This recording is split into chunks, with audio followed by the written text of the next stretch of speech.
प्रापंचिक माणसाची दया या संतांना आली, कारण सतत नैराश्य, सतत वैफल्य, चिंता, त्रास, मराठीत सांगायचं तर फ्रस्ट्रेशन, अखंड ग्रासलेला आहे, त्रस्त आहे माणूस. कुठल्याही प्रश्नांची, समस्येची उत्तरं इथे मिळायला तयार नाहीत. मग आम्ही जातो कुठे? आम्ही एखाद्या काउन्सिलरकडे जातो, आम्ही एखाद्या वर्कशॉपमध्ये जातो. सेल्फ रिअलायझेशन, स्वतःला ओळखा, मी कोण, हु आय एम, या प्रश्नांची उत्तरं मिळवायला.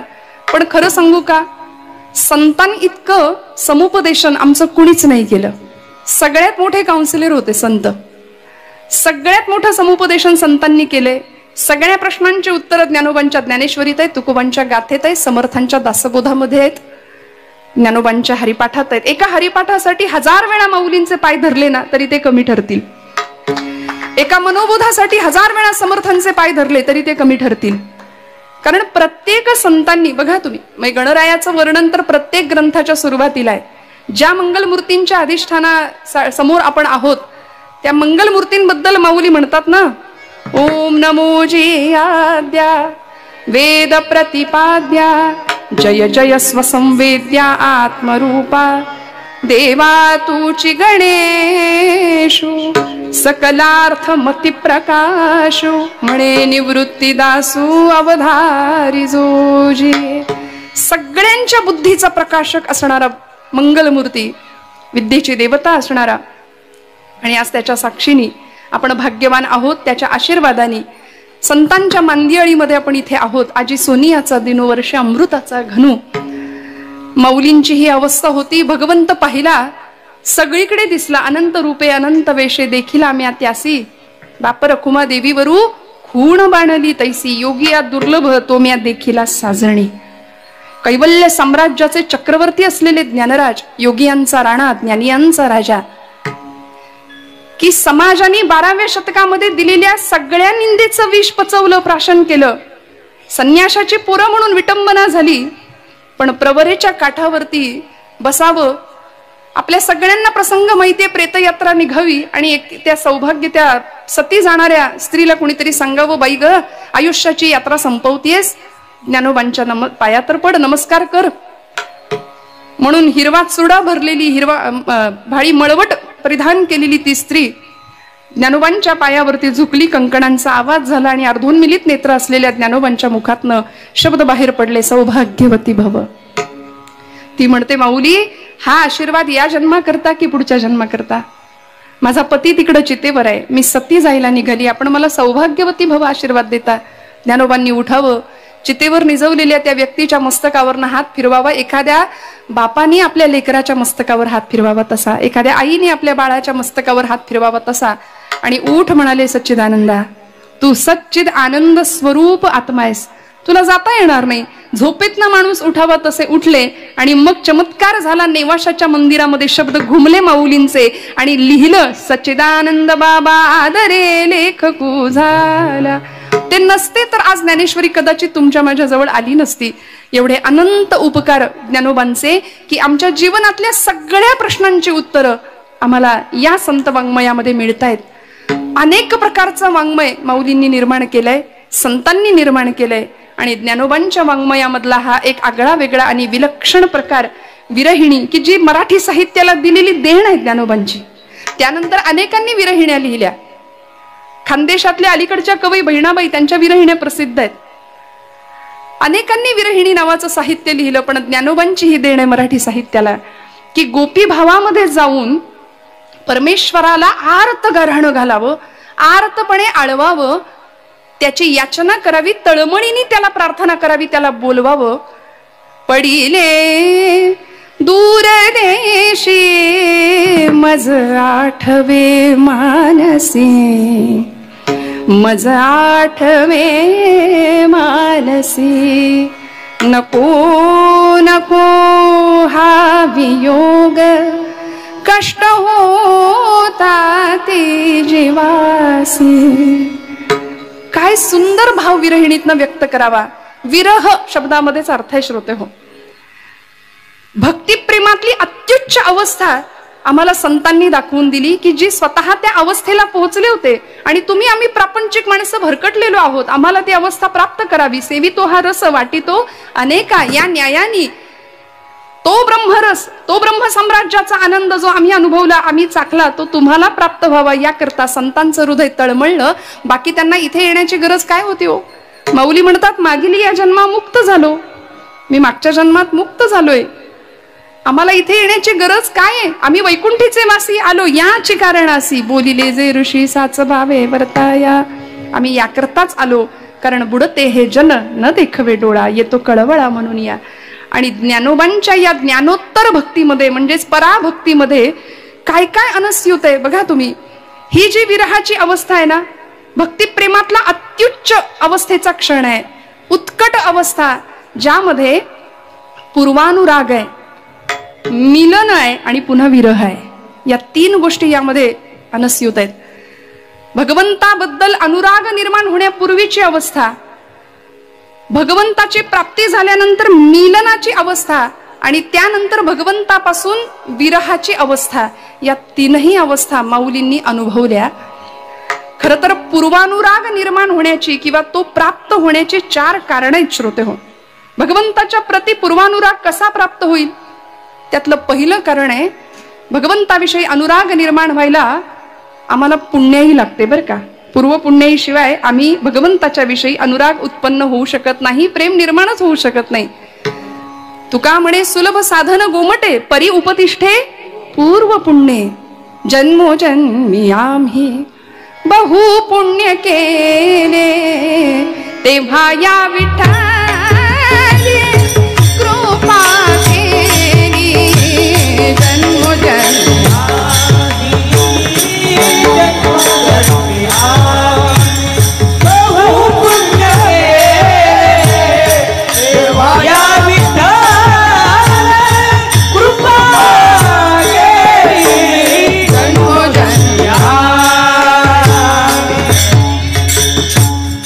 बहुत सुकृतांची जोडी, म्हणून विठ्ठली आवडी. सहस्र जन्मा बोळगी जे एक वेळ मुखासी यावं. अनंत जन्मोनी पुण्य होय, पुण्य होय, अनंत जन्मोनी पुण्य होय, पुण्य होय, अनंत जन्मोनी पुण्य होय, पुण्य होय, अनंत जन्मोनी पुण्य होय. ज्ञानदेवा ध्यानी रामकृष्ण मनी, ज्ञानदेवा ध्यानी रामकृष्ण मनी, ज्ञानदेवा ध्यानी रामकृष्ण मनी, ज्ञानदेवा ध्यानी रामकृष्ण मनी.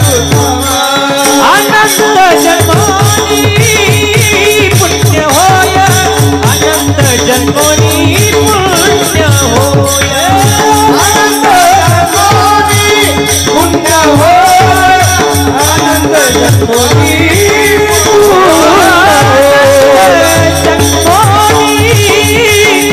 होय, अनंत जन्मोनी पुण्य होय. हरी मुखे म्हणा, हरी मुखे म्हणा, हरी मुखे म्हणा, हरी मुखे म्हणा, हरी मुखे म्हणा, हरी मुखे म्हणा. पुण्याचा संचय असावा लागेल, पूर्व पुण्याही असावी लागेल. अनंत जन्मोनी पुण्य होय. या पूर्व पुण्याईने आम्हाला भगवंताचा अनुराग प्राप्त होतो. दुसरं अनुराग प्राप्त होण्याचं कारण आहे परंपरा. आमच्याकडे परंपरा असावी लागेल तर देव आवडेल. देव असाच कसा आवडेल? ज्ञानोबांनी जन्म घ्यावा कुठे? विठ्ठलपंत आणि आई रुक्मिणीच्याच पोटी. तुकोबांनी जन्म घ्यावा बोल्लोबा आणि आई कनकाईच्याच पोटी. म्हणून तर महाराज म्हणतात, आमची परंपरा साधी भोळी नाही, साधी सुधी नाही, माझ्या वडिलांची मिराशी गा देवा. तुझी चरण सेवा पांडुरंगा. पांडुरंग परमात्मा सांगतात, तुकोबा काहीतरी मागा. काय सामर्थ्य असावं परंपरेने प्राप्त झालेलं? तुकोबराय म्हणतात, तुझे चरण गहाण आहेत आमच्या घरी. गाथेतला शब्द आहे महाराजांचा. तू काय मला देणार? तुझे चरण माझ्याकडे गहाण आहेत. आमच्या वडिलांची ऍसेट आहे, संपत्ती आहे. तुझी चरण सेवा करणं म्हणजे मिराशी हा शब्द तुकोबराय वापरतात. ही पूर्व पुण्याई परंपरा, या परंपरेने प्राप्त होणारा अनुराग. तिसरं कारण आहे सत्संगती. संगतीने पूर्वानुराग प्राप्त होतो. जी संगती आपल्याला भागवतामध्ये माहिती आहे, देवर्षी नारदांना प्राप्त झाली, साधूंची संगत झाली, एका सामान्य जीवाचा भक्तीचे आचार्य इथपर्यंतचा प्रभास झाला देवर्षी नारद, आद्य कीर्तनकार. त्यामुळे सत्संगतीनेच आम्हाला भगवंताचा अनुराग प्राप्त होऊ शकतो. पूर्व पुण्याई, परंपरा, सत्संगती आणि चौथं कारण आहे श्रवण. भगवंताचं श्रवण करावं लागेल आणि हे श्रवण ज्यांना ज्यांना घडतं त्यांनाच भगवंताविषयी अनुराग प्राप्त होतो. मग हे श्रवण आम्हाला भागवतामधला पुन्हा एकदा दृष्टांत आहे, उदाहरण आहे. जी माया ब्रह्माला प्राप्त करण्याकरता आली होती, जी प्रकृती पुरुषाला मिळवण्याकरता आली होती, ब्रह्म मायेचं मिलन पुन्हा एकदा व्हावं, शिवशक्तीचं मिलन याकरता जी आदी माया रुक्मिणी म्हणून अवतीर्ण झाली होती, भगवान परमात्म्याचं गुणवर्णन फक्त ऐकलं, 7 श्लोकांमध्ये पत्र निर्माण करावं लागलं. श्रुत्वा गुणान भुवन सुंदर शृण्वतान्ते निर्विश्य कर्ण विवरैर हरतोंग तापम रूपम दृशम दृशिमताम अखिलार्थ लाभम त्वय्यच्युता विशति चित्तम पत्रपम मे. त्या रुक्मिणी आईनी फक्त ऐकलं भगवंताचं गुण, समाधी अवस्था प्राप्त झाली, अनुराग निर्माण झाला. त्यामुळे या 4 कारणांनी भगवंताच्या प्रती अनुराग निर्माण होऊ शकतो. विठ्ठल.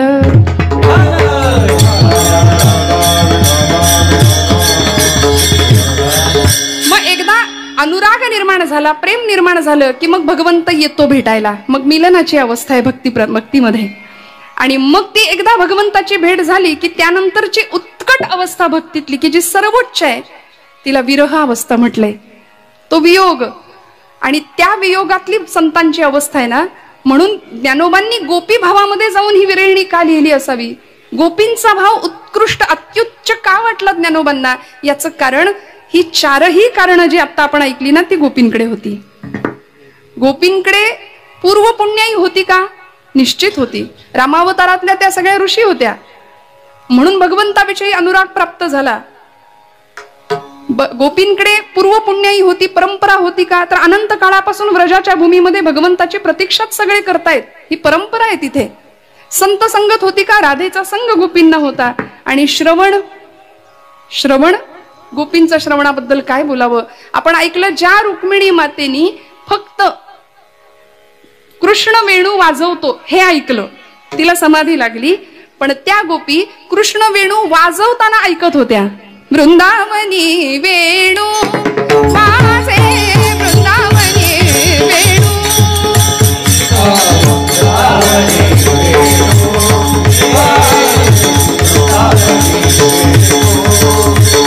वेणू कमळाचा माय वाजे, वेणू कमळाचा माय वाजे, वृंदावनी वेणू.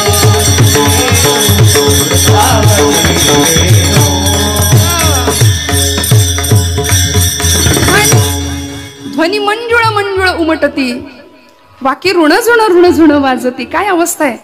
देव विमानी बैसोनी स्तुती गाती, भानुदासा पावली प्रेम भक्ती. पराभक्ती ज्ञानोत्तर भक्तीची अवस्था प्राप्त व्हावी या श्रवणातून ती गोपींना प्राप्त झाली. म्हणून त्या गोपींकडे या सगळ्या अवस्था होत्या. पूर्वानुराग होता, मिलनावस्था होती आणि पुन्हा विरहावस्था सुद्धा होती. म्हणून त्या गोपींना विचारावं की काही अवस्था अशी तुमची प्राप्त झाली. गोपी उत्तर देतात. गोपी भावामध्ये जाऊन आज ज्ञानोबा आम्हाला उत्तर देतात की माझा परमात्मा ते आत्मचैतन्य, ते आत्मतत्व तुमचा जीव असेल पण माझ्या जीवीचा सुद्धा जीव आहे. म्हणून माझी ही अवस्था आहे. अभंगाचं प्रथम चरण. जीवीची या जीवा, जीवीची या जीवा, प्रेम भावाची ये भावा,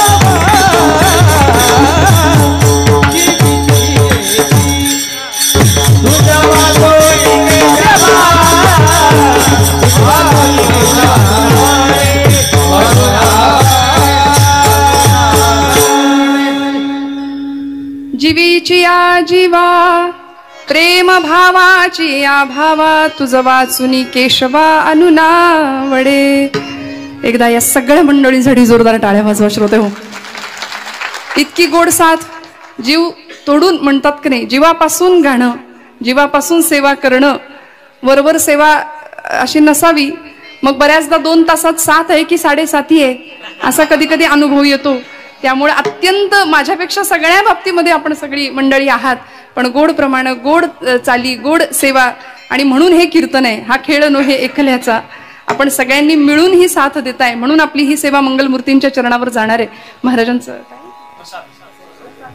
वा वा, मंगलमूर्तींचा प्रसाद आहे. जोरदार टाळ्या वाजवा. किती गोड, अतिशय नादब्रह्माची सेवा उत्तम आहे. मी कीर्तनामध्ये नेहमी बोलते, स्वरब्रह्म, शब्दब्रह्म आणि नादब्रह्म यांचा त्रिवेणी संगम जिथे होतो तेथे साक्षात परब्रह्म साकार होतं.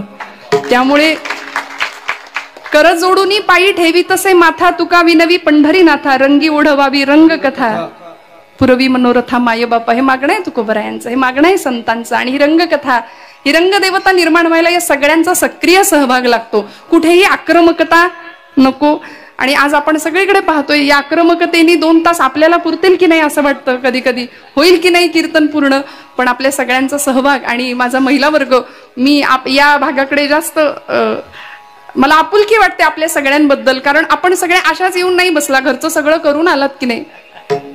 म्हणजे बघा ना किती छान, सगळा प्रपंच उत्तम सांभाळून, रांधावाडा, उष्टी काढा, सगळ्यांचं सगळं बघा, सगळ्यांची मनं धरा, सगळ्यांसाठी सगळं करा. एवढं करून कीर्तन ऐकायला या, कीर्तन करायला या.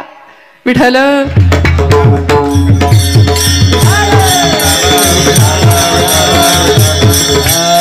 त्यामुळे या वर्गासाठी टाळ्या वाजवा तुम्ही. हे सोपं नाही हो, प्रपंच करायचाच, सगळं बघायचं आणि मग परमार्थासाठी वेळ द्यायचा. म्हणून तर जनाबाईंनी आम्हाला सोप्पा परमार्थ शिकवला की नाही. त्यांनी साक्षात देवळातला देव स्वयंपाकघरातच नेला. तसं आमचं सामर्थ्य आहे. दळिता कांडिता तुझं गायीनं अनंता, तो जात्यावर बसायला येईल तुमच्या माझ्यासोबत सुद्धा जनाबाईंसारखा. म्हणून तो पुरुषार्थ गाजवलाय खऱ्या अर्थी. स्त्री संत असून सुद्धा जनाबाईंचा अध्यात्मातला पुरुषार्थ आहे की त्यांनी देवळातला देव स्वयंपाकघरात नेलाय. म्हणून मला महिला वर्गाचं कायम कौतुक वाटतं की आपल्या सगळ्यांचे सुद्धा मी आशीर्वाद मागणारे परमादरणीय शालिनीताई सुद्धा उपस्थित आहेत की ते कर्तृत्व आम्हाला नाकारून चालत नाही महिलांचं.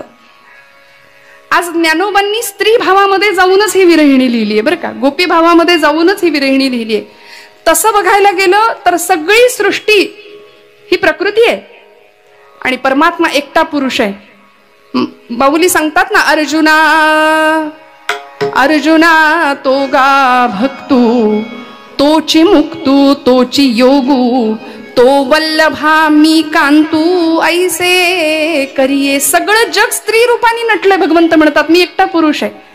त्यामुळे ज्ञानराज माऊलींनी अशी उपासना करावी, विरहिणीच्या रूपाने स्त्री भावामध्ये गेले, गोपी भावामध्ये जाऊन भगवंताची आराधना केली, याचना केली, तळमळीनी विरहावस्था प्रगट केली. आणि याच भावामध्ये अनेक संतांनी देह पुरुषाचा मात्र अंतःकरण स्त्रीचं. कामारी कामारी कामारी होईना, कामारी कामारी कामारी होईना, कामारी कामारी कामारी होईना, कामारी कामारी होईना.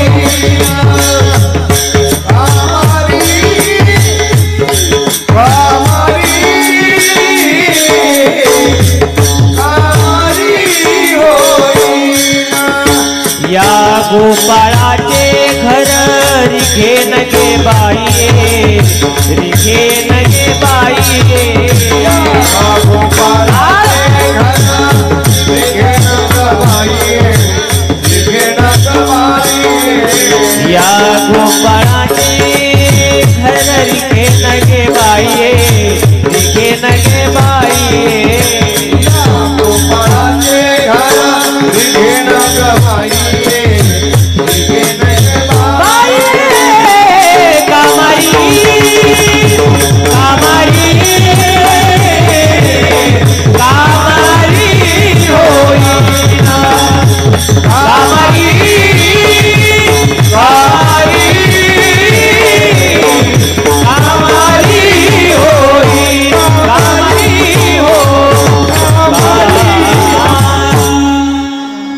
महाराजजी हा एक लाभ आहे की नवीन नवीन प्रमाणे आम्हालाही मिळतात आणि आमचा अभ्यास वाढतो. विठ्ठल विठ्ठल.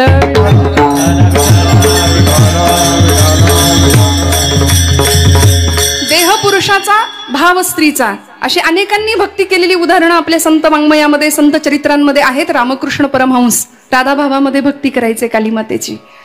मधुराद्वैताचार्य, मधुरा संप्रदायाचे अध्वर्यू असलेले गुलाबराव प्रज्ञाचक्षु संतश्रेष्ठ श्री गुलाबराव महाराज अतिशय ज्ञानेश कन्या म्हणवायचे स्वतःला, कृष्ण पत्नी म्हणवायचे स्वतःला. मीराबाई, राधा, चैतन्य महाप्रभू, अनेकांनी, आमच्या ब्रह्मचैतन्य गोंदवलेकर महाराजांचे शिष्य गुरु तुकामाई येहळगावच्या, राधाभावातली भक्ती आहे, गोपीभाव. आणि असाच स्त्री भावामध्ये परमेश्वराला आपलंसं करणं, विरहावस्था. ज्ञानोबांनी जीवीची या जीवा हा शब्द वापरलाय.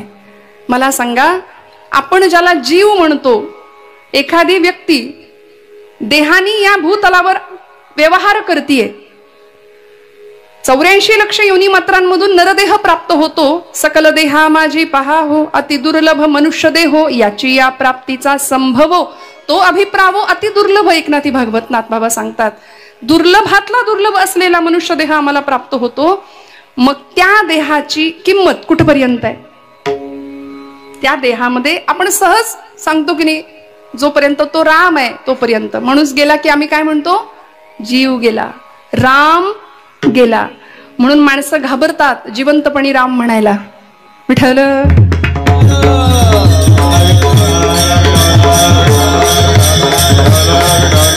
पण आज आमचं भाग्य सुवर्णाक्षरांनी लिहून ठेवावा अशा इतिहासाचे आम्ही साक्षीदार आहोत.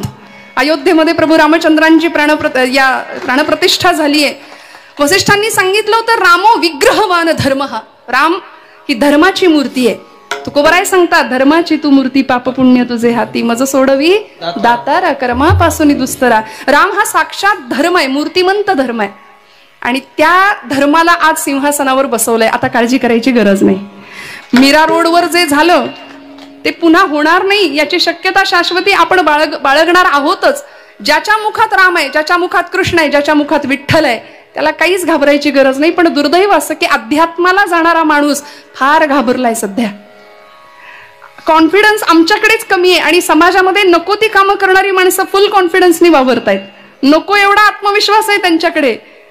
पण अध्यात्म आणि भारतभूमीचं काळीज आहे अध्यात्म म्हणजे. श्रोते हो, बघा तुम्ही, आमच्या सगळ्या कर्मांचा, आमच्या सगळ्या शास्त्रांचा, आमच्या सगळ्या विचारांचा ओघ हा अध्यात्माच्या दिशेनेच जातो. म्हणून सनातन परंपरा आहे आमची, सनातन वैदिक हिंदू धर्म परंपरा. आणि त्या परंपरेचे आम्ही पायिक आहोत.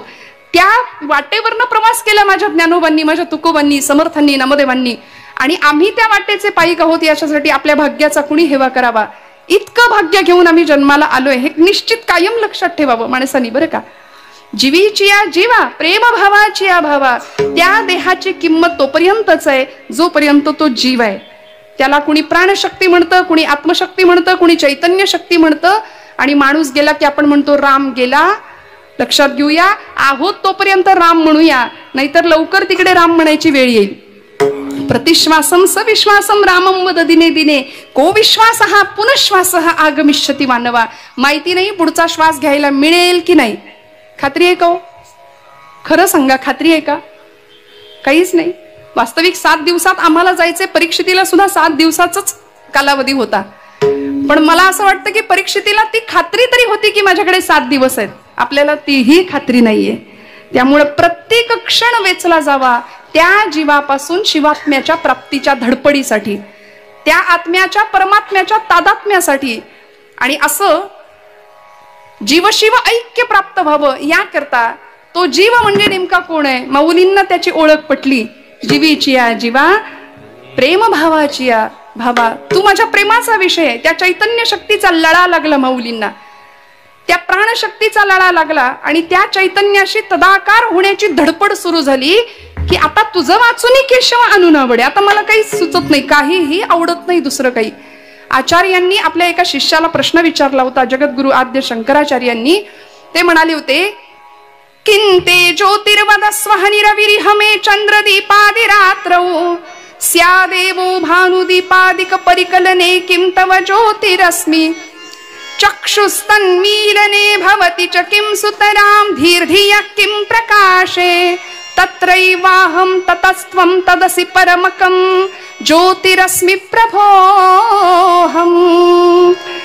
प्रश्न विचारला होता किंते ज्योतिर्वद स्वहनी रविरिहमे. आचार्यांनी शिष्याला प्रश्न विचारला. ऐका बरं, आपण जागे आहात ना सगळे? विठ्ठल विठ्ठल विठ्ठल विठ्ठल. आचार्यांनी शिष्याला प्रश्न विचारला की मला सांग, या जगाचा, या सृष्टीचा प्रकाशक कोण आहे? किंते ज्योतिः, या सृष्टीचा प्रकाशक कोण आहे? शिष्याने उत्तर दिलं, सोपं आहे गुरुदेव. या सृष्टीचा प्रकाश अहनी रविही, दिवसा सूर्य आणि चंद्रदीपादी रात्र, रात्री चंद्रामुळे प्रकाशमान होतात. म्हणजे चंद्र आणि सूर्य या पृथ्वीचा, या सृष्टीचा प्रकाशक आहे. आचार्य पुढचा प्रश्न विचारतात, किंते ज्योतिर्वद स्वहनी रविरिहमे चंद्रदीपादी रात्रो स्यादेवं भानुदीपादिक परिकलने किं तव ज्योतिरस्मी. मग मला सांग, चंद्र आणि सूर्याचा प्रकाशक कोण आहे? चंद्र प्रकाशमान आहे, सूर्य प्रकाशमान आहे, हे तुला कशामुळे कळतं? तो म्हणाला, माझ्या डोळ्यांमुळे. चक्षुस्तन्मीलने, डोळ्यांमुळे चंद्र सूर्याचा प्रकाश मला कळतो. मग चंद्र सूर्याचा प्रकाशक कोण? तर माझा डोळा, माझे डोळे. उत्तर मिळालं. आचार्य प्रश्न विचारतात, डोळ्यांचा प्रकाशक कोण आहे? तुझ्या डोळ्याला अमुक हे आहे, अमुक ते आहे, हे कशामुळे कळतं? त्यांनी उत्तर दिलं, धीही. धी म्हणजे बुद्धी. डोळ्यांचा प्रकाशक आहे माझी बुद्धी. माझी बुद्धी मला सांगते हा चंद्र आहे, हा सूर्य आहे, हा प्रकाश आहे. आचार्य पुढचा प्रश्न विचारतात, धीर धिया किम प्रकाशे. बुद्धीचा प्रकाशक कोण आहे? आता हळूहळू गाडी कुठे येते बघा. आचार्यांचा प्रश्न, शिष्याचं उत्तर. बुद्धीचा प्रकाशक कोण आहे हा प्रश्न जेव्हा आचार्य विचारतात शिष्याला, तेव्हा तो शिष्य सांगतो, तत्रैवाहम. असं काय विचारता म्हणाले आचार्य? सोपं आहे ना, माझ्या बुद्धीचा प्रकाशक मीच आहे. तत्रैव अहम, मीच माझा प्रकाशक आहे. माझ्या बुद्धीला प्रकाश देणारा मीच आहे. आणि वेदांताच्या भाषेमध्ये त्यालाच आचार्य कूटस्थ चैतन्य असं म्हणतात. माऊली या अभंगामध्ये त्याला जीव असं म्हणतायत. विठ्ठल.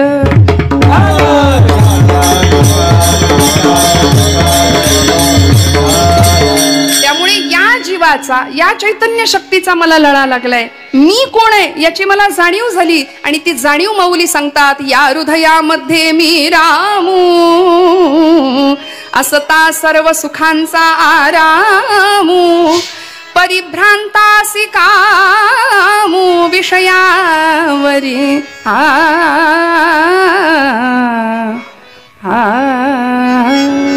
कशाला भ्रांत चित्त व्हायचो? विनाकारण नको त्या विषयांमध्ये आम्ही कशाला गुंतायचं? आम्ही सगळे भ्रांत चित्त आहोत. ज्ञानोबा सांगतात, या हृदयामध्ये मी रामू. विषय तो त्यांचा झाला नारायण. विषय तो त्यांचा नारायण.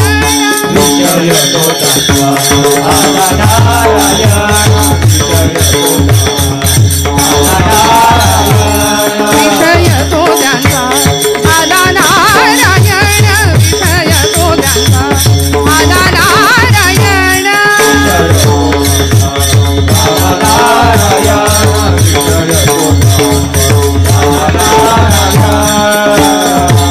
नावडी जनधन माता पिता, नावडी जनधन माता पिता. विषय तो त्यांचा झाला नारायण.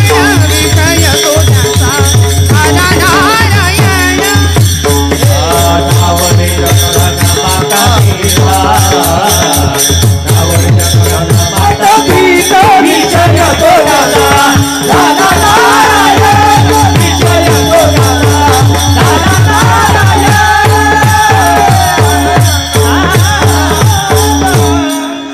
समर्थ रामदास स्वामी सांगतात बरं दासबोधामध्ये, जयासी वाटे सुखची असावे तेणे रघुनाथ भजनी लागावे. जयासी वाटे दुःख असावे तेणे खुशाल विषय चिंतित जावे. समर्थ म्हणतात, ज्याला दुःख व्हावं असं वाटतं त्यांनी खुशाल विषयांचं चिंतन करा. पण सुखाची अपेक्षा असेल ना, तर विषय तो त्यांचा झाला नारायण. तुझं वाचुनी केशव अनुनावडे. आता दुसऱ्या कशाचीही आवड नाही, आमचा विषय एकच, नारायण. संतांनी नारायणाला विषय केलं. ऐका, आम्ही विषयाला नारायण केलंय. विठ्ठल.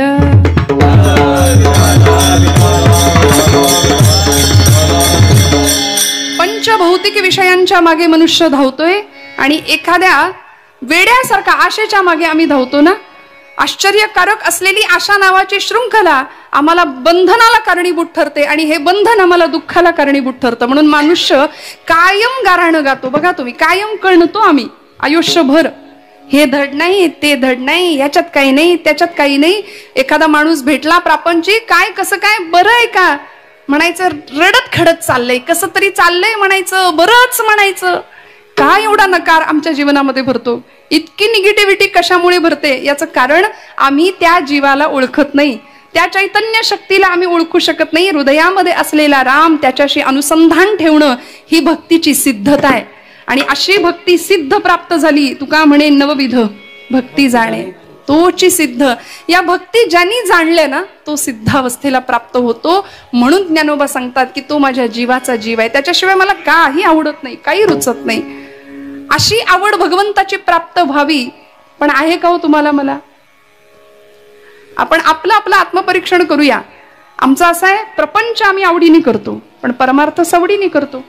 वास्तविक ब्रह्मचैतन्य महाराज म्हणाले उलट झालं पाहिजे. आमचा प्रपंच सवडीने झाला पाहिजे आणि परमार्थ आवडीने झाला पाहिजे. कीर्तनाला येताय का बघू, मूड लागला तर, जमलं तर, वेळ मिळाला तर. अहो वेळच नाही, जगातलं सगळ्यात खोटं वाक्य आहे. मला वेळच नाही, सगळ्यात खोटं वाक्य पटकन बोलून बसतो आपण. आणि खरं सांगू का, इथे कथेला कीर्तनाला येण्याकरता सुद्धा पूर्वपुण्याई, आपण मगाशी ऐकलं, अनुराग निर्माण व्हायला पूर्वपुण्याई लागते. काहीतरी आडवं येईल, लाख ठरवू आम्ही आज कीर्तनाला जाऊ, पण काहीतरी अडचण येईल, आमचं कीर्तनाला कथेला जाणं राहून जाईल. ते आमचं पाप आहे बरं का. अचानक पाहुणे तरी येतील, म्हणजे पाहुण्यांना म्हणायचं नाही असं तुम्ही आमचं पाप आहे, पण येतील, काहीतरी तर अडचण निर्माण होईल, पण आम्ही कथेला येऊ शकणार नाही. म्हणून डोंगरे शास्त्रीजी म्हणायचे, कथा के लिए जाने की हमारी औकात क्या है. पहिल्या दिवशी हा शब्द ते वापरायचे, तरी सुद्धा लोक यायचे पुढचे सगळे दिवस. हा अधिकार होता. कथा के लिए जाने की हमारी औकात क्या है, कथा के लिए तो वो जाते हैं जिनको बाके बिहारी बुलाते हैं. तिकडून बोलावणं यावं लागतं. भगवंत बोलावतो तेव्हा आमची पावलं इथे येतात.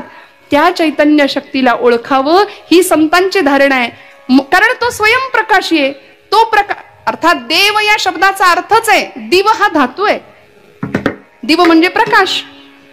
एकदा एका गृहस्थानी सूर्याशी मैत्री केली ना, आणि सूर्याला तो गृहस्थ म्हणाला, अरे सूर्यदेवा, अरे मित्रा, तू माझा मित्र आहे, पण मला तुझा काय उपयोग?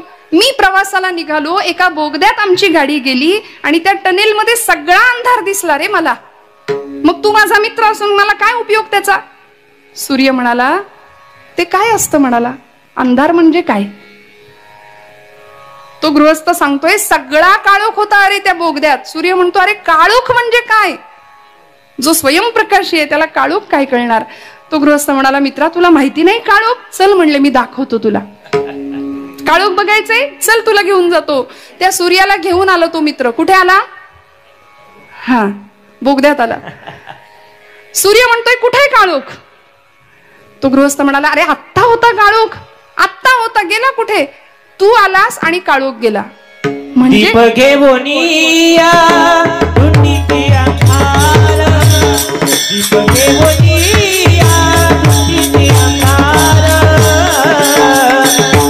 हा विचार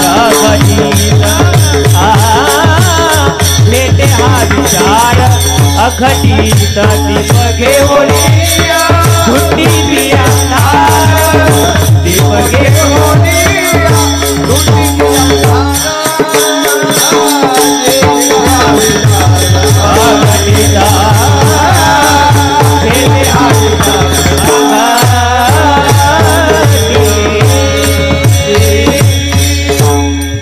सूर्य म्हणतोय काळोख कुठे आहे? तो म्हणाला, अरे तू येण्याने प्रकाश आला, त्यामुळे काळोख गेला. सूर्य म्हणतो, प्रकाश म्हणजे काय? जो स्वतः तेजपुंज आहे त्याला प्रकाश आणि काळोख याच्याशी काय फरक आहे हो? सोहिरा म्हणे ज्ञान ज्योती, तेथे कैची दिवस राती, तया विणे नेत्रपाती, तया विणे नेत्रपाती, हालवो नको रे हरि भजना वीण काळ, घालवो नको रे हरि भजना वीण काळ, हरि भजना वीण काळ, घालवो नको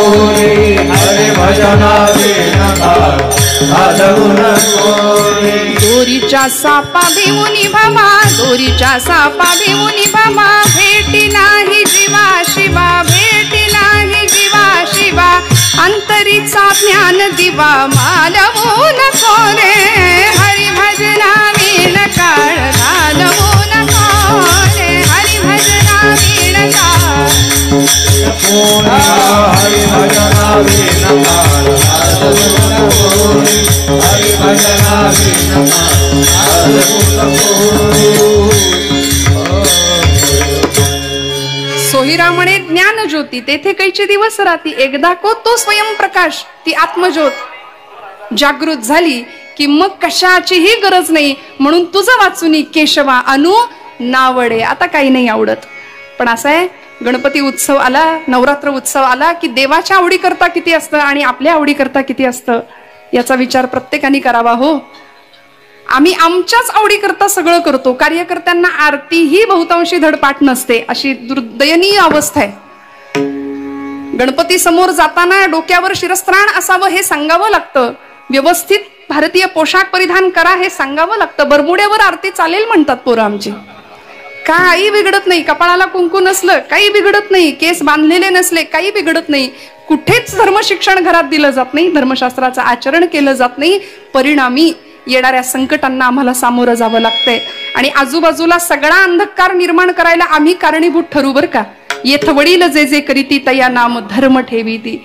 त्यामुळे ज्ञानोबांनी जी वाट घालून दिली, तुकोबांनी जी वाट घालून दिली त्या वाटेवरनं चालणं आमचं मनुष्य म्हणून जर सार्थक करायचं असेल तर ते कर्तव्य आहे. आम्हाला आवड भक्ती प्रेमाची असली पाहिजे. ज्ञानोत्तर भक्ती, पराभक्ती या सगळ्या माध्यमातून ज्ञानोबांनी परमेश्वराला आपलंसं केलंय आणि मग इतकी व्याकुळता आली, इतका जीव कासावीस झाला की ज्ञानोबा अभंगाच्या दुसऱ्या चरणात म्हणतात,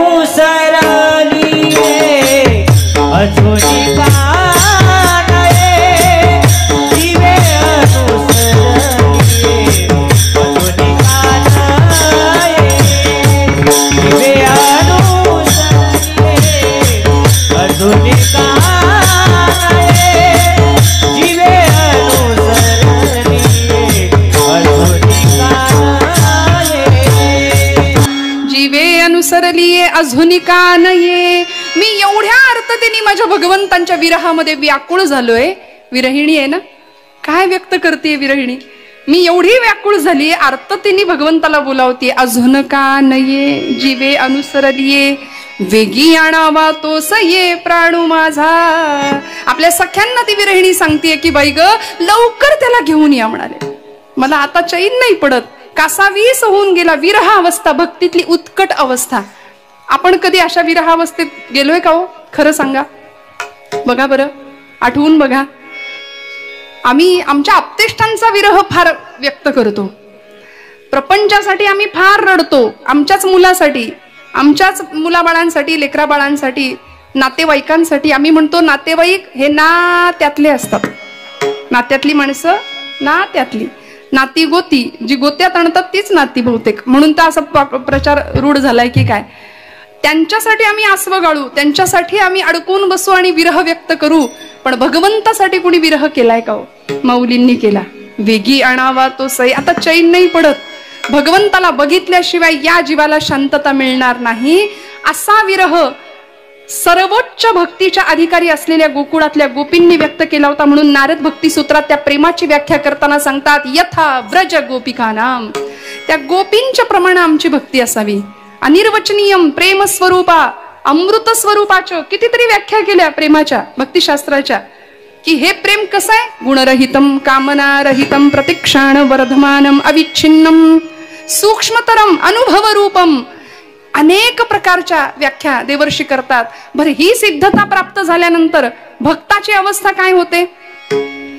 यल्लब्ध्वा पुमान सिद्धो भवति, तृप्तो भवति, अमृतो भवति. यत् प्राप्य न किंचित वांछति, न शोचति, न द्वेष्टि, नोत्साही भवति. काहीही कशाचीही गरज नाही लागत आम्हाला.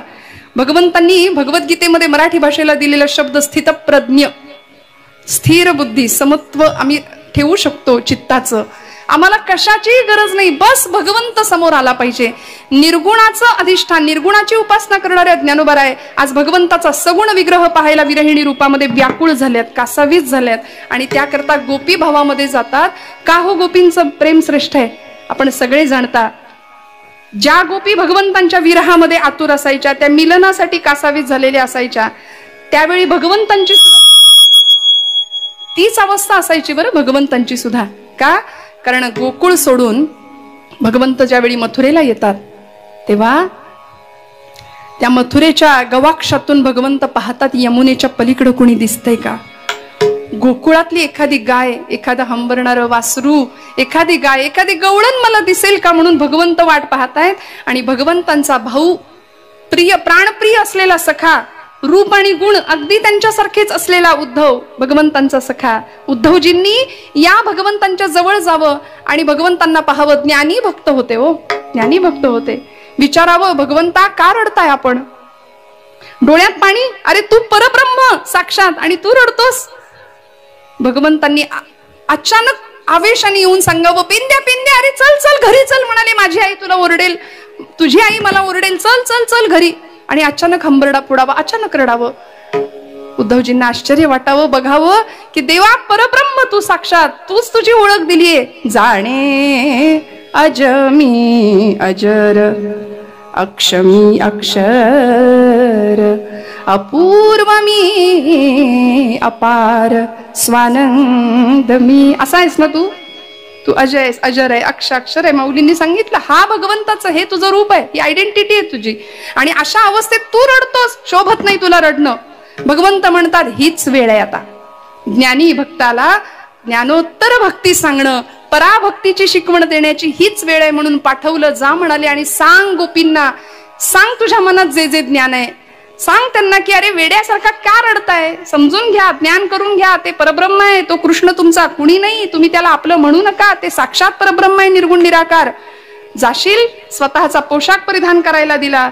उद्धवजी गेले, गोकुळामध्ये प्रवेश केला आणि आल्या आल्या गोकुळच्या त्या व्रजाच्या भूमीचा कण कण कृष्ण कृष्ण जय कृष्ण कृष्ण जय कृष्ण कृष्ण जय कृष्ण कृष्ण जय कृष्ण कृष्ण जय कृष्ण कृष्ण जय कृष्ण कृष्ण जय कृष्ण कृष्ण जय कृष्ण कृष्ण. हा कृष्ण कृष्ण जय कृष्ण कृष्ण जय कृष्ण कृष्ण जय कृष्ण. बोला कृष्ण जय कृष्ण कृष्ण जय कृष्ण कृष्ण जय कृष्ण कृष्ण जय. ज्या भूमीचा कण कण कृष्ण स्वरूपामध्ये रममाण होते सगळेजण, भूमीतल्या कणाकणातून कृष्ण कृष्ण कृष्ण कृष्ण ध्वनी यावा. उद्धवजी समोरे जातायत. नंदबाबांना बघावं, जरा जर्जर कृश झालेली काया. यशोदा मातेला बघावं, वेड्या पिश्यासारखी धावत फिरतीये, यमुनेकडे जातीये. माझा कृष्ण आलाय का, माझ्या कृष्णाला पाहिलं का? एखाद्या वेलीला कवटाळून घ्यावं, माझ्या कृष्णाला पाहिलं का? नंदबाबांची कृश झालेली काया पाहावं उद्धवजींनी. काय बोलावं, कशासाठी आलोय काही क्षण विसरूनच गेले हो. मी ज्ञान शिकवायला आलो या लोकांना.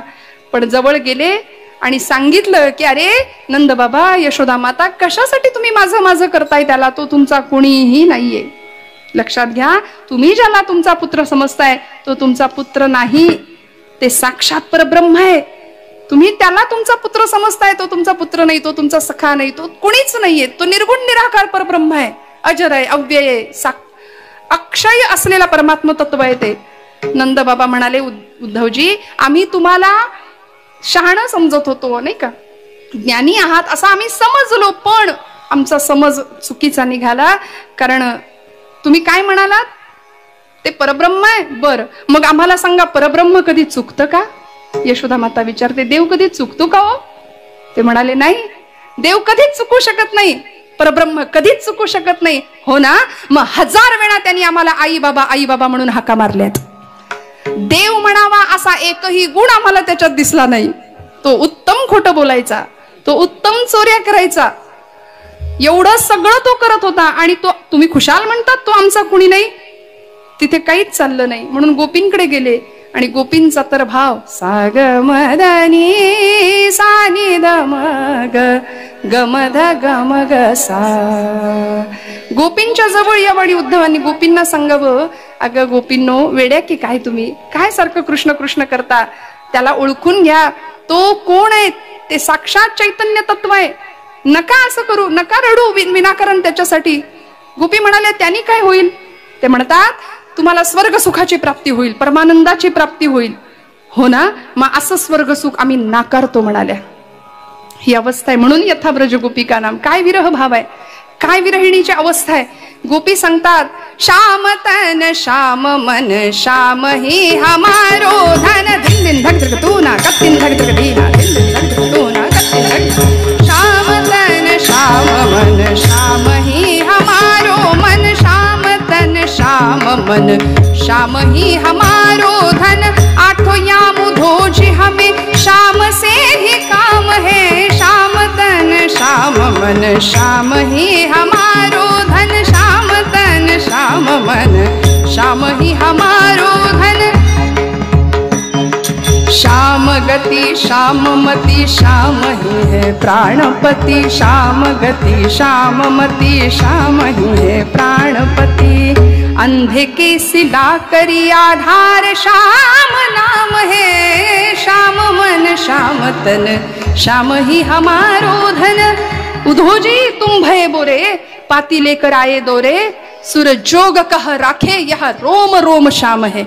आता इतकं भरलंय अंतःकरण रोम रोम की आता कृष्ण नाही म्हणायला सुद्धा जागा शिल्लक नाही.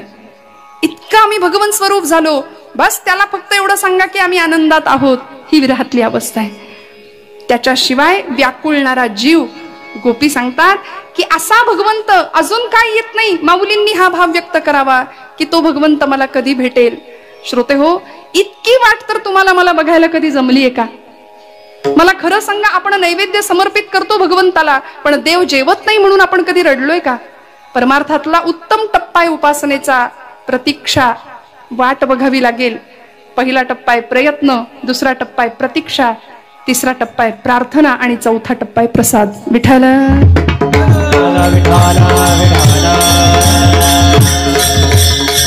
आणि ती वाट बघण्याकरता आर्ततेने त्याला अळवायला लागेल आणि त्याकरता त्याला जे आवडतं ते त्याला द्यावं लागेल.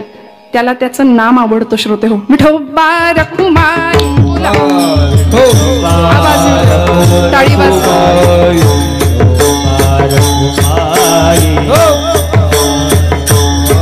हरी विठोबा रखुमाई. हरी हरी हरी जय जय विठोबा रखुमाई. जय विठोबा रखुमाई. जय विठोबा रखुमाई. बोला बोला, टाळी वाजवा, टाळी वाजवा, भजन करा. हरी जय जय हरी जय जय विठोबा रखुमाई. बोला बोला बोला.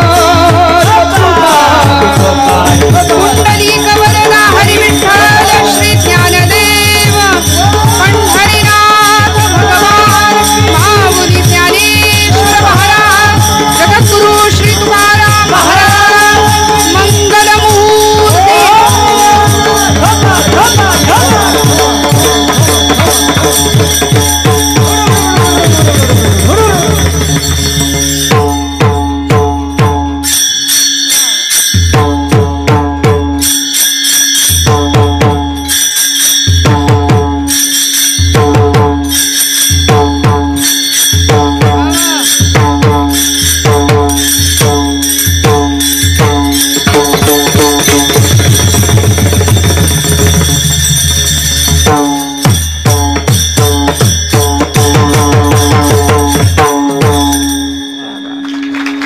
जोरदार टाळ्या वाजवा. हा आनंद फक्त कीर्तनात प्राप्त होऊ शकतो बरं का श्रोते हो. बाकी आनंद मिळवण्याच्या जागा आमच्या दृष्टीने अनेक असल्या तरी परमानंद मोक्ष सुख ते फक्त या धर्म मंडपात प्राप्त होऊ शकतं. म्हणून तर संतांनी आवर्जून वेळोवेळी सांगितलं ब्रह्मीभूत काया होतसे कीर्तनी भाग्य तरी ऋणी. एखाद्या समाधी सुखाचा अनुभव घेणाऱ्या भक्ताला विचारावं कसं आहे समाधीचं सुख. ते म्हणतात समाधीचे सुख सांडा ओवाळुनी ऐसा या कीर्तनी ब्रह्मरस. आणि या ब्रह्मरसाचं पान करायला तुम्हाला आम्हाला या काळात मिळतंय याच्यासारखं भाग्य नाही श्रोते हो. आज माऊलींच्या या विरहिणीसाठी माऊलींनी विरहभाव व्यक्त केला भगवंताच्या प्रतीचा. जीवीची या जीवा प्रेम भावाची या भावा तुझ वाचुनी केशवा अनुनावडे. जीवे अनुसरलिये अजूनी का नये वेगी आणावा तो सये प्राणू माझा. इतकी आर्तता भक्तीतली, इतकी उत्कटता. मी मगाशी ज्यांचं नाव घेतलं असे प्रज्ञाचक्षु संतश्रेष्ठ श्री गुलाबराव महाराज यांनी असं भाकीत वर्तवलं वारकरी संप्रदायाविषयी. ते म्हणाले वारकरी संप्रदाय हा विश्वपंथ होणार आहे भविष्यात. एवढं महान भाकीत वक्तव्य त्या एका महात्म्याने की ज्यांनी ज्ञानोत्तर भक्तीचा डिंडीम भूतलावर पिटावा याकरताच अवतार होता. म्हणून आज कारंजा मंडपामध्ये आळंदीला गुलाबराव महाराजांचं फोटो आहे, चित्र आहे, ध्यान आहे त्यांचं. स्वतःला ज्ञानेश कन्या म्हणून घ्यायचंय. स्त्री भावामध्ये जाऊन कात्यायनी व्रताची पूजा करायचे कृष्णाला पती स्वरूपामध्ये मिळवण्याकरता. इतकी सुंदर भक्तीची अवस्था गुलाबराव महाराजांची होती. किती आर्तता, किती संवेदना एकरूप झालेल्या असतील ज्ञानोबांच्या. आपण सगळे तो प्रसंग जाणता. एक दृष्टांत सांगून मी पुढे जाणार आहे. लरा पांगारकर नावाचे मुमुक्षु नावाच्या मासिकाचे संपादक होते. जुन्या लोकांना ते नाव माहितीये. गुलाबराव महाराजांची प्रवचनं होती. प्रज्ञाचक्षु गुलाबराव महाराजांची प्रवचनं आळंदीच्या आजोळ घरामध्ये चालू आहेत माऊलींच्या. आणि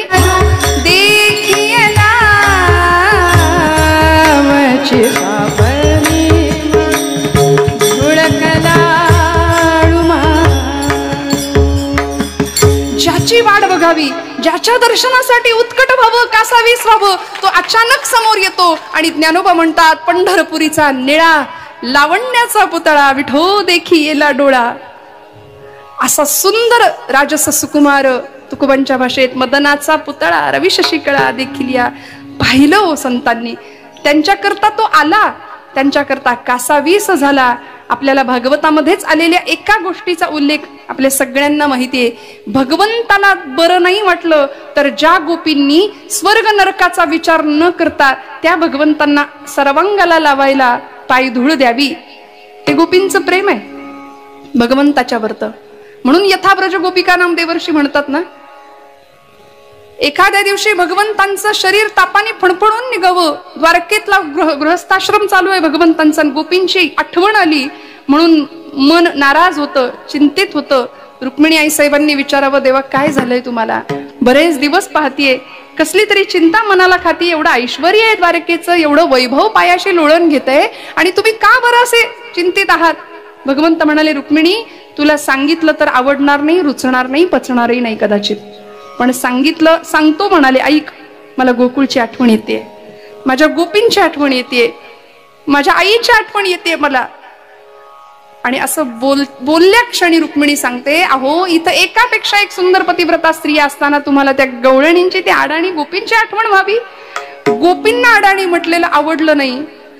ताप चढला हो भगवंतांना, त्रास झाला, व्यथा झाली हृदयाला.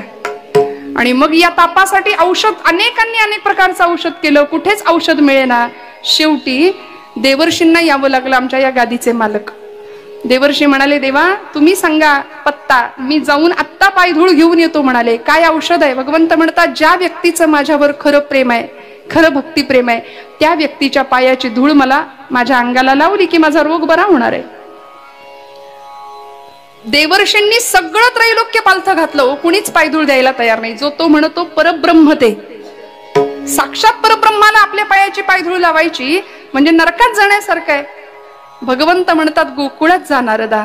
नारद गोकुळात येतात आणि गोपींची ती रास क्रीडा पाहतात. अलीकडे गोपी कृष्ण हा जर भाव मांडायला गेलो ना तर स्वतःला सोफिस्टिकेटेड आणि पुढारलेली समजणारे पण विचारांनी मागास असणाऱ्या खऱ्या मंडळींना फार संभ्रांत आणि फार प्रश्न पडतात. मग कृष्णांनी त्या गोपींची वस्त्रच काय चोरली? त्या राधे सैल कसा ग बाई केला तुझा सैल आंबाडा? जणू काही दुसरा उद्योगच नव्हता की काय त्याला? याच गवळणी आम्ही किती दिवस आळवत राहणार? पण खऱ्या अर्थी कृष्ण चरित्र, गोपी भाव आणि माऊलींची विरहाची अवस्था ज्या भक्ताला कळली त्यालाच खऱ्या अर्थी पराभक्तीतला आनंद मिळाल्याशिवाय राहणार नाही. नारदांनी गोपींना पायधूळ मागावी, गोपींनी कच कच कच कच त्या धुळीमध्ये आपले पाय नाचवावेत आणि पाट्या पाट्या भरून नारदांच्या समोर ठेवाव्यात. नारद म्हणाले, अरे एवढी पायधूळ? हो म्हणाले, कृष्णाला बरं नाही ना, आमच्या कृष्णाला बरं नाही ना. एवढं कळालं. सगळ्यांनी उत्तर दिलं होतं, आम्ही नरकात जाऊ. गोपी म्हणतात, नारदा, या पाठीमध्ये जितके धुळीचे कण आहेत तितके दिवस, तितकी वर्ष, तितकी युग, तितकी जन्म आम्ही नरकात कुजून संपलो तरी चालेल, पण आमचा कृष्ण बरा झाला पाहिजे, आमचा कृष्ण बरा झाला पाहिजे. ही भक्तीतली उत्कटता की स्वतःच्या वाट्याला नरक यातना आल्या तरी चालतील, पण आमच्या भगवंतासाठी आम्ही व्याकुळ होणार, आम्ही त्याच्यासाठी कासावीस होणार. हा गोपींचा सर्वश्रेष्ठ भाव आज ज्ञानोबा या विरणीतून व्यक्त करतात. आणि गोपी भावात गेलेले ज्ञानोबा शेवटच्या चरणामध्ये भगवंत भेटल्याचा आनंद व्यक्त करतात. सौभाग्य सुंदर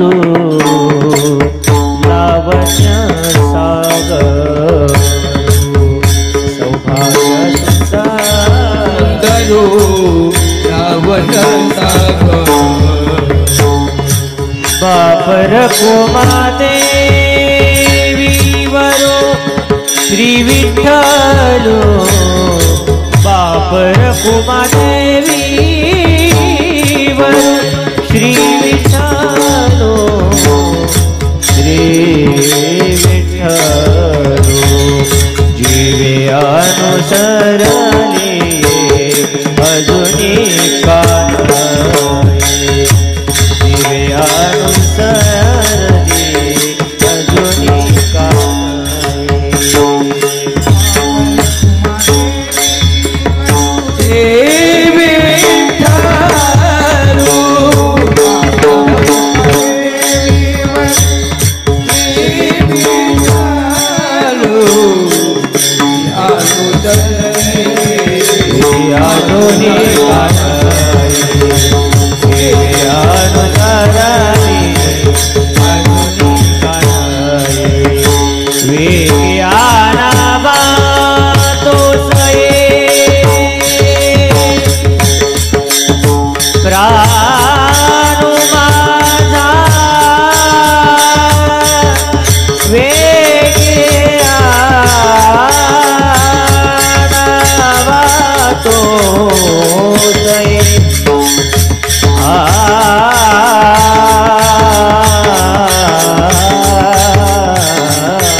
सौभाग्य सुंदरू लावण्य सागरू बाप रकुमार देवी वरू श्री विठ्ठलू जीवे अनुसरलिये अजूनी का नये. तो सौभाग्य सुंदरू खऱ्या अर्थी भाग्य आणि सौभाग्य. श्रोते हो, आम्ही प्रपंचात आहोत आणि प्रपंचात असून आम्ही परमार्थी आहोत. हे सौभाग्य आहे तुमचं माझं. आणि असं सौभाग्य कायम राहिलं पाहिजे, जे नाथांना मिळालं होतं. प्रपंच आणि परमार्थ दोन्ही साधलं ना. प्रपंच सोडा असं कुणीच नाही सांगितलं. प्रपंच करावा नेटका, फाटका तुटका प्रपंच संतांना सुद्धा मान्य नव्हता हो. उत्तम प्रपंच साधून उत्तम परमार्थ आम्ही करू शकतो. फक्त जीवनाकडे बघण्याचा सकारात्मक दृष्टिकोन, उत्तम नीतियुक्त आचरण आणि आज काळाची गरज असलेलं मर्यादेतलं जीवन. आज आम्ही आजूबाजूला पाहतो, मर्यादेपलीकडचं जीवन आजूबाजूला आम्हाला दिसतंय. अन्याय, अत्याचार, अनाचार, नैराश्य, वैफल्य, त्रास, त्रागा, वैताग सगळ्या समाजामध्ये, कुटुंबामध्ये सध्या हेच आहे की नाही. आजूबाजूला बघा, कुणीच सुखी नाही. प्रत्येक जण एकमेकाला म्हणतो तुमचं काय बरं आहे, तुमचं काय बरं आहे बाबा, तुमचं काय, आपलं काय. मग अशा परिस्थितीमध्ये एक दोन गोष्टी फक्त सांगून जाईन. अंतःकरणाची शुद्धता आणि नीतियुक्त आचरण. या दोन गोष्टी जर तुमच्या माझ्याकडे असतील, एक शुद्ध अंतःकरण आणि आचरण नीतियुक्त, तर माझ्यावर विश्वास ठेवा. मी हात जोडून सांगते, परमेश्वर काटा सुद्धा टोचू न देण्याची जबाबदारी घेतो. इतकं भगवंत आम्हाला सांभाळतो. योगक्षेमम वहाम्यहम त्याचं ब्रीद आहे. मग कशाला काळजी करायची. आज रामप्रभूंच्या प्रतिष्ठापनेनंतर या देशातल्या, समाजातल्या प्रत्येक युवकांनी असा एक संकल्प करावा. प्रत्येकाच्या हातामध्ये जग आहे मोबाईलच्या रूपाने. सगळी माहिती तिथे आहे. वेड लागलं, ऍडिक्ट झालो आम्ही, त्या व्यसनाच्या आहारी गेलो. म्हणजे लहान मुलांना आम्ही दोष देतो तीच नाही, तर आमच्या माता भगिनी सुद्धा रोज दूध उतू जातं की नाही, खरं सांगा, चॅटिंग करताना आहे की नाही. हो, सगळ्यांच्या बाबतीत हे आहे. पण मला असं वाटतं एखादी गोष्ट थोडी बाजूला ठेवूया. माझ्या तरुण भावंडांना मी सांगू इच्छिते की हे सगळं बाजूला ठेवून, हा बंद करून टाकत, सगळं बाजूला ठेवून थोडंसं रामचरित्राचं आता गायन वाचन करायला सुरुवात करूया. कारण या देशाने चारित्र्याची पूजा केली आहे. श्रोते हो, रावणासारखा भक्त नव्हता, पण त्यांनी चारित्र्याची पूजा नाही केली, चारित्र्य नाही सांभाळलं. या परंपरेने त्याला राक्षस ठरवून रिकामी झाली. पण राम मर्यादा पुरुषोत्तम, नीतीचं आचरण, आदर्शांचं पालन करणारा असं एक आदर्श भगवंतांचं रूप तुमच्या माझ्या समोर असावं. बस मंगलमूर्तींच्या अधिष्ठानासमोर ही सेवा आपल्या सगळ्यांच्या आशीर्वादाने मंगलमूर्तींच्या चरणावर सुपूर्त करते. बोलत असताना काही वेडवाकडं गेलं असेल तर मोठ्या अंतःकरणाने क्षमा करा.